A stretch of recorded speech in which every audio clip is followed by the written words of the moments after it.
Welcome to Suman TV. Nizamabad జిల్లాలో తీవ్ర విషాదం చోటు చేసుకుంది. నిజామాబాద్ జిల్లా బోధనకు సంబంధించినటువంటి మండలం పెగడపల్లి గ్రామంలో ముగ్గురు కూడా మృత్యువాత పడ్డారు. కరెంటుకు సంబంధించినటువంటి పోల్స్ తాకి పొలాలలో కరెంట్ పోల్స్ ఉన్నాయి. దీనికి సంబంధించినటువంటి వైర్లు కింద ఉండడంతో కూడా దానికి తాకి విద్యుద్ఘాతంతో ముగ్గురు ఒకే కుటుంబానికి చెందినటువంటి ముగ్గురు మొత్తం మృత్యువాత పడినటువంటి సిచ్యువేషన్ కలకలం సృష్టిస్తూ ఉంది. మరి ఏం జరిగింది అనే అంశం పైన బోధన ఏసీపీ శ్రీనివాస్ గారు ఉన్నారు. వారితో మాట్లాడే ప్రయత్నం చేద్దాం. సార్ నమస్తే. ఏంటి సార్ మొత్తం ఒకే కుటుంబానికి చెందిన ముగ్గురు వ్యక్తులు కూడా పొలాల్లోకి వచ్చి మొత్తానికి కరెంట్ షాక్ తోటి మృత్యువాత పడ్డారు. అసలు ఏం జరిగింది, ఎందుకు ఇక్కడ వచ్చిర్రంటారు వాళ్ళు? ఈరోజు ఉదయం ప్రగడపల్లి గ్రామంలో బోధన్ మండలం మనకు సమాచారం వచ్చింది. దాని ప్రకారం మేము ఇక్కడికి ప్రగడపల్లి గ్రామంలో పొలంలోకి వచ్చి చూస్తే ఒక ముగ్గురు వ్యక్తులు చనిపోయి ఉన్నారు. వారందరూ కూడా ఒకటే కుటుంబానికి చెందిన వాళ్ళు. పేరు గంగారం, ఆయన 40 సంవత్సరాలు ఉంటుంది. వాళ్ళ భార్య బాలమణి 40 సంవత్సరాలు, కొడుకు కిషన్ 20 సంవత్సరాలు ఉంటారు. వాళ్ళందరూ కూడా ఒకటే కుటుంబానికి సంబంధించిన వాళ్ళు. వాళ్ళు ఇక్కడ పొలంలో కరెంట్ షాక్ వచ్చి చనిపోవడం జరిగింది. వాళ్ళ బాడీలను తీసినాము. బాడీలను తీసేసి పోస్ట్మార్టం నిమిత్తము నిజామాబాద్ పంపించినాం. కేసు రిజిస్టర్ చేసి దర్యాప్తు చేస్తాం. సార్ ముఖ్యంగా వాళ్ళ పొలానికి ఎందు గురించి వచ్చినట్టు, మరి పోల్ సంబంధించిన వైర్లు కూడా కిందికి ఉన్నాయి.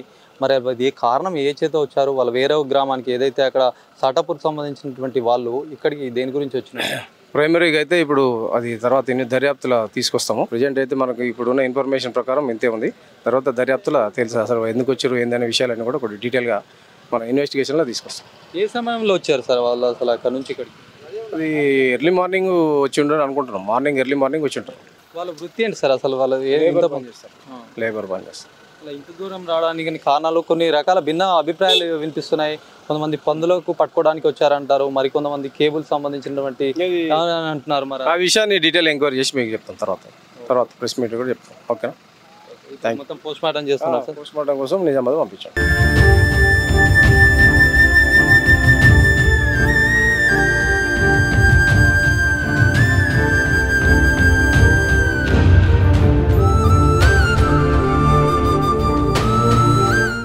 మనం చూడొచ్చు ఏదైతే పెగడపల్లికి సంబంధించినటువంటి గ్రామ శివారు ఇది. మొత్తం కూడా పచ్చని పొలాలతో అయితే మొత్తం పంట పొలాలు ఇప్పుడిప్పుడే ఈనుతున్నటువంటి పరిస్థితి ఉంది. మరి ఈ క్రమంలో కూడా ఒకే కుటుంబానికి చెందినటువంటి ముగ్గురు వ్యక్తులు వచ్చి పొలాలకు వెళ్ళినట్టుగా కూడా తెలుస్తూ ఉంది. మరి ఎందుకు వెళ్ళారు అనేది కూడా, అది ఏంటి అనేది కూడా పోలీసు విచారణలో తెలిసే అవకాశం ఉంది. మరి కొంతమంది స్థానికులు ఉన్నారు, వాళ్ళ ఏం చెప్తారో విందాం. అన్న ఏంది అసలు ఇప్పుడు మొత్తం కూడా పంటలు వేశారు, వాటర్ కూడా పారిస్తున్నటువంటి సిచ్యువేషన్, కరెంట్ కూడా 24 గంటలు ఉంటే అవకాశం ఉంది. మరి వాళ్ళు ఎట్లా వచ్చినట్టు అన్న? ఇదంతా కూడా పొలం లోపలికి వచ్చారా? ఎట్లా, ఎందుకోసం వచ్చినట్టు? వాళ్ళ అది ఏదైతే వాళ్ళు పందులు తీసుకుంటారో దానికోసమే వచ్చింది సార్. వాళ్ళు పందుల కోసమే వచ్చిన వాళ్ళు. పందుల కోసం వచ్చి ఆ వైర్ని గమనించలేకపోయినారు. ఆల్రెడీ మీదనే ఉంది వైరు, కింద కట్టింది మీదనే ఉంది, దాన్ని గమనించలేదు. అనుకోకుండా వచ్చి దాన్ని షార్ట్ సర్క్యూట్ వల్ల చనిపోయింది సార్. అది ఇప్పుడు వైర్ అంటే నా మొత్తం కేబుల్ వైర్ అన్న మొత్తం, అంటే దానికి ఎల్టీ వైర్ గాలికి కొద్దిగా కిందికి వచ్చేస్తాయి. మేము కొద్దిగా వైర్ని చూసుకోలేదన్న. వాళ్ళు డైరెక్ట్గా వాళ్ళ ప్రాసెస్ ప్రకారంగా వచ్చారు కాబట్టి వైర్ని చూసుకోలేదు వాళ్ళు. ముందు ఏ సమయంలో జరిగినట్టు? ఇక టైం ఏమి చెప్పలేమండి, టైం పెద్దగా చెప్పలేము. మేము 7కే వచ్చేస్తాము. 7 కంటే ముందు అయిండొచ్చు. అయితే మీరు రెగ్యులర్గా ఎప్పటికి పొలాలలో మేము 24 గంటలు ఇక్కడనే ఉంటామండి, పొలాల్లోనే ఉంటాం. మేము పక్క పొలమే మాది. ఏదైతే జరిగిందో మృతులు ఉన్నారో వాళ్ళ పక్కకు సంబంధించిన పొలం. అంటే ఇప్పుడు వాటర్ ఏమన్నా పారిస్తున్నారన్న? పవర్ ఇప్పుడు వాటర్ కావాలి కదా సార్. ఇప్పుడు పుట్ట దశలో ఉన్నాయి కాబట్టి వాటర్ కంపల్సరీ పొలాలకు కావాలా. ఎప్పటికీ ఆన్లో ఉంటాయి. మరి దీనికి సంబంధించిన బోర్డుకి సంబంధించిన స్విచ్చెస్, బోర్డ్స్ ఉంటాయి కదా? బోర్డులకు ఆటోమేటిక్ ఉంటుందండి. 24 గంటలు మేము ఆన్లోనే పెట్టుకుంటాం. అది దానికి ఎలాంటి ఇబ్బంది ఏం లేదు. ఎందుకంటే ఆటోమేటిక్ లేకపోతే మేము నైట్లో పోలేం, బోర్ల కాడికి చాలు చేయలేము కాబట్టి ఆటోమేటిక్ ఉన్నాయి. ఆటోమేటిక్ దగ్గరికి మనం పోలేము. టైంకి వస్తే అదే చాలు అవుతుంది, కరెంట్ పోతే అదే బంద్ అయిపోతుంది. అట్లాంటి సిచ్యువేషన్ ఉందన్నమాట. ఒక డౌట్ ఏంటంటే, ఇప్పుడు వాళ్ళు వేరే గ్రామానికి చెందిన వాళ్ళు, దాదాపుగా కూడా 5-6 కిలోమీటర్ డిస్టెన్స్ లో ఉంటుంది, 3-4 కిలోమీటర్ డిస్టెన్స్ ఉంటుంది. అక్కడ నుంచి ఇక్కడికి వచ్చారు. మరి అది ఇన్ని ఏరియాలు ఉండగా కరెక్ట్ అక్కడికి వెళ్ళినట్టు ఎందుకు అసలు? అది వాళ్ళు పందులు కర్మ అని దానికి ఏం చెప్పలేము. అది కానీ ఇన్సిడెంట్ అది అన్ఫార్చునేట్ గా జరిగింది, అనుకోకుండా జరిగింది. దానికి వాళ్ళని రమ్మనం లేదు. వాస్తవంగా మేము అది పాసిబుల్ కాదు, అది రాకూడదు, వచ్చేసిండ్రు. వాళ్ళ కర్మ అనుకున్నారు అంతే. అది దానికి చెప్పండి ఏంది? అది కూడా పక్క పొలమేనండి. అయితే మా విలేజ్ లో అట్లా కరెంటు అనేది మనకు రాత్రి 12 గంటలకు వస్తుంది. మనకు కరెంటు ఇప్పుడు ప్రజెంట్ ఉన్న మా పక్క పొలం ఆయన కూడా రైతు, ఆ బోర్ బందే ఉంది, వాళ్ళకు వాడకంలో కూడా లేదు. వాళ్ళు అయితే ఎందుకు వచ్చారు అనేది, వాళ్ళు గెట్ల పొంటి వస్తే ఖాళీ వాళ్ళ నడక ఏంటంటే మనకు గెట్ల పొంటి రావాలి. యాక్చువల్గా వాళ్ళు ఏం చేశారు, పొలంలో మధ్యలోకించి వచ్చారు. అది కొద్దిగా డౌనల్లో ఉండొచ్చు, వైర్ కొద్దిగా డౌనల్లో ఉంది, ఆ కర్ర ఉంది వాళ్ళ చేతిలో. వాళ్ళు మరి మేమైతే ఆ కర్ర తాకి వైర్ టచ్ అయింటే ఒకళ్ళని చూసి ఒకళ్ళు కాపాడుకోవడానికి పోయి ఉండొచ్చు అనుకుంటున్నాను నేనైతే. మనమైతే జరిగిన సిచ్యువేషన్లో నేను చూడలేదు. వాళ్ళు ఒకరికి తగిలితే ఇంకొకళ్ళు కాపాడుకోవడానికి ఇట్లా జరిగి ఉండొచ్చు. ముగ్గురు, అది దురదృష్టకరం. కానీ వాళ్ళు రాకూడదు అసలు. పొద్దున మేము కూడా రైతులము, అంత పొద్దున మేము రాము, వాళ్ళు వచ్చేది మనకు తెలియదు. 6:30కు వచ్చిండ్రని వాళ్ళు అంటున్నారు, మనకు తెలిసేసరికంటే 7:30 అయింది.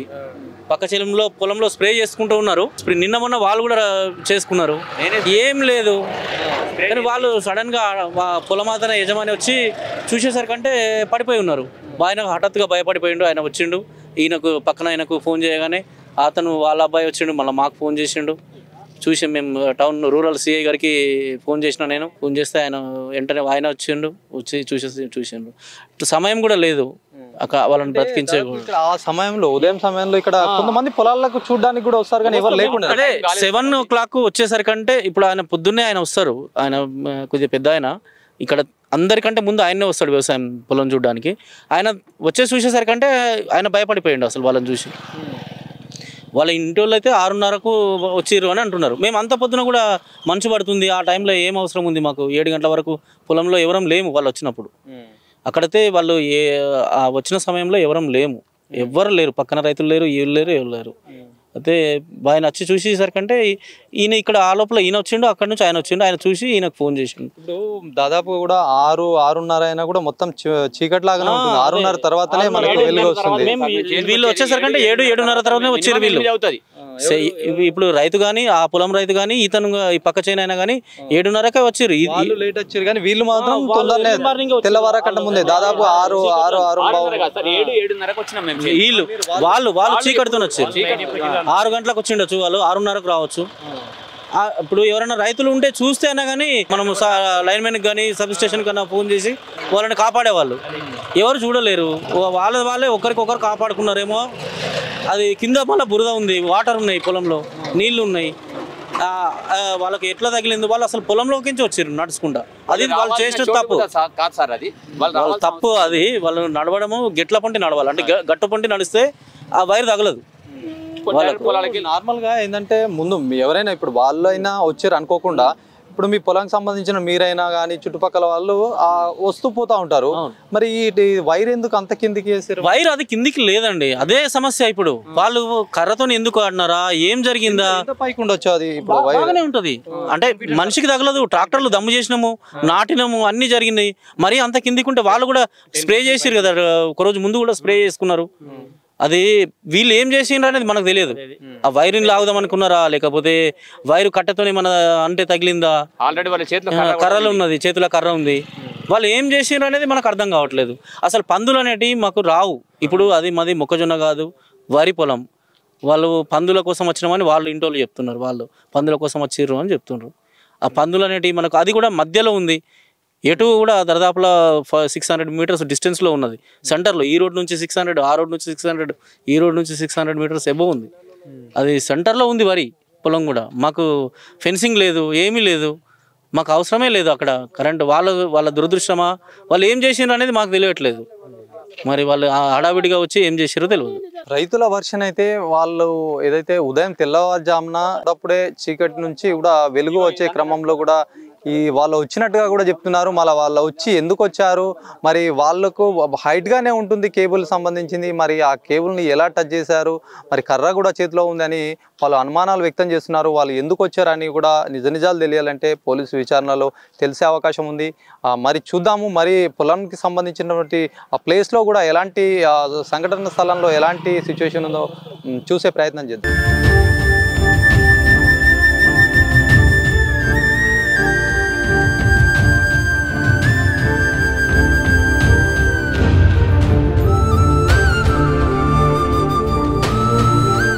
పెగడపల్లి గ్రామంలో ఇది మెయిన్ రోడ్ నుంచి పొలాలకు వచ్చే దారి. ఇక్కడ నుంచి మనం ఆ ప్లేస్ ఏదైతే ఉందో అక్కడ బోర్ పక్కన ఆ వైర్ ఏదైతే వేలాడుందో ఆ వేలాడే దాని వైర్ పక్కనే మూడు కూడా శవాలుగా మారినటువంటి పరిస్థితి. ఉదయం వచ్చారా మరి తెల్లవారుజామున వచ్చారా కానీ ముగ్గురు వచ్చినటువంటి క్రమం, ఆ ముగ్గురులో కూడా ముగ్గురు కూడా విగత జీవులుగా పడినటువంటి సిచ్యుయేషన్ నెలకొంది. ఎందుకంటే విభిన్న పరిస్థితులు, విభిన్న కారణాలు వినిపిస్తున్నాయి. ఒక్కొక్కరు ఒక్కొక్కలాగా కూడా చెప్తున్నటువంటి పరిస్థితి. ఎందుకంటే వాళ్ళ ముగ్గురు కూడా వాళ్ళ వృత్తి పందులని సాకడం లాంటిది. పందులని సాకే క్రమంలో వచ్చి కూడా మొత్తానికి వాళ్ళ ప్రాణాలు పోయినట్టుగా కూడా చెప్తా ఉన్నారు. పోలీసులు ఒకవైపు దర్యాప్తు చేస్తున్నారు. ప్రస్తుతం ఈ పొలంలో చాలా మట్టుకు కూడా వాటర్ ఉంటుంది. ఎందుకంటే ప్రస్తుతం ఈ ఏదైతే పంట ఉందో ఈ పంట అంతా కూడా వాటర్ ఉంటేనే ఇప్పుడు అది తుది దశకు అయితే చేరుకునే అవకాశం ఉంటుంది. మరి వాటర్ అయితే 24 గంటలు కూడా వాటర్ అవసరం ఉంటుంది. పొలాలలోకి అయితే వాళ్ళు కారణాలుగా ఏదేమైనప్పటికీ కూడా ఇట్లాంటి పరిస్థితి ఉంటుంది. ఇట్లాంటి పొలాల నుంచి మొత్తానికి ఇంత పచ్చిగా ఉంటుందండి. ఇది మొత్తం కూడా నడవడానికి కూడా వీలైనటువంటి పరిస్థితి. మరి ఇలాంటి పరిస్థితిలో అక్కడికి పోల్ దాటిన తర్వాత అక్కడికి ముగ్గురు వచ్చారు. ముగ్గురు వచ్చి కూడా అక్కడ ఒక కర్ర పట్టుకున్నారని కూడా చెప్తున్నారు. మరి ఆ కర్ర కింద ఒకవేళ ఆ కర్రని ఇట్లా పట్టుకునే క్రమంలో కూడా ఆ వైర్కి దాకి ప్రాణాలు కోల్పోయారా మరి ఏంటి అని కూడా తెలియాల్సింది. మరోవైపు కూడా ఇక్కడ పందుల సంచారం కూడా ఉంటుంది అప్పుడప్పుడు అని చెప్పేసి కూడా రైతులు చెప్తున్నారు. మరి ఒకవైపు ఆ పందులకు కావచ్చు, మరి ఒకవైపు దీనికి సంబంధించినటువంటి వైర్లు సైతం కూడా పోతున్నాయి. ట్రాన్స్ఫార్మర్ సంబంధించినటువంటి ఏదైతే కొన్ని కేబుల్స్ కూడా దొంగిలించినటువంటి పరిస్థితి కూడా గతంలో ఉంది.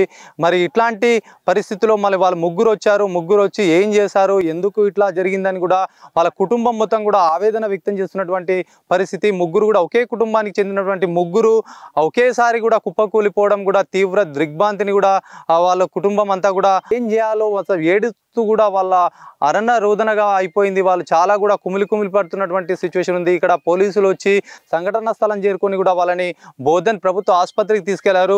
అయితే దీనికి సంబంధించి ఏదైతే తెల్లవారుజామున జరిగినటువంటి ఘటనకి చుట్టుపక్కల ఏదైతే ఈ పొలాలకు సంబంధించిన వాళ్ళు ఉన్నారో వాళ్ళు ఉదయాన్నే పిచికారీ చేద్దాము పొలాలకు అని చెప్పేసి వచ్చారట. ఆ క్రమంలో కూడా వాళ్ళు చూసేసరికంటే 3 డెడ్ బాడీస్ కూడా అక్కడ పడినటువంటి సిచ్యువేషన్. ఇమ్మీడియట్లీగా వాళ్ళు పోలీసులకు సమాచారం అందించారు.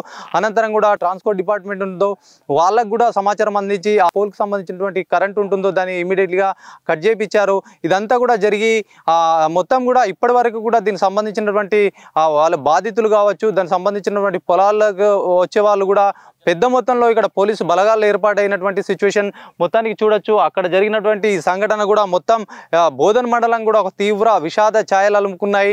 ఒక కుటుంబం కూడా మొత్తం వెళ్ళిపోయినటువంటి సిచ్యువేషన్లో కూడా మరి ఆవేదన వ్యక్తం చేస్తున్నారు.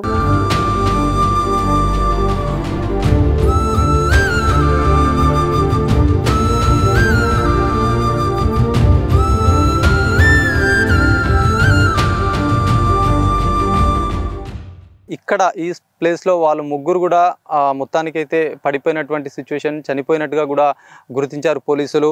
మరి ఈ కరెంట్ షాక్ ఈ ప్లేస్లోనే జరిగినట్టుగా కూడా చెప్తున్నారు.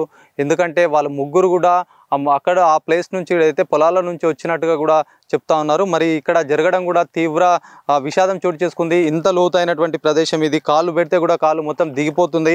దీనికి సంబంధించినటువంటి వైర్లు కూడా చూడొచ్చు మనము. ఒకసారి ఈ వైర్లు చూద్దాము. ఇక్కడ ఈ పోల్ నుంచి ఆ పోల్ వరకు వెళ్ళేటువంటి వైర్స్ కూడా కట్ చేశారు. అసలు నడవడానికి కూడా కరెక్ట్ లేనటువంటి ప్లేసు ఇక్కడ పడిపోయాయండి. ఈ వైర్లు కూడా ఆ పోల్ నుంచి కట్ చేశాయి కాబట్టి ఇక్కడ మొత్తానికి కింద వైర్లు పడిపోయాయి. పరిస్థితి ఎట్లా ఉందంటే ఇది చూడ్డానికి కూడా చాలా ఇబ్బందికరమైనటువంటి పరిస్థితి. మరి ఇంత లోతు అయిన ప్రదేశంలో వాళ్ళు వచ్చారు. మరి ఇక్కడ జరిగినటువంటి ఘటన తీవ్ర విషాదం అయితే చోటు చేసుకుంది.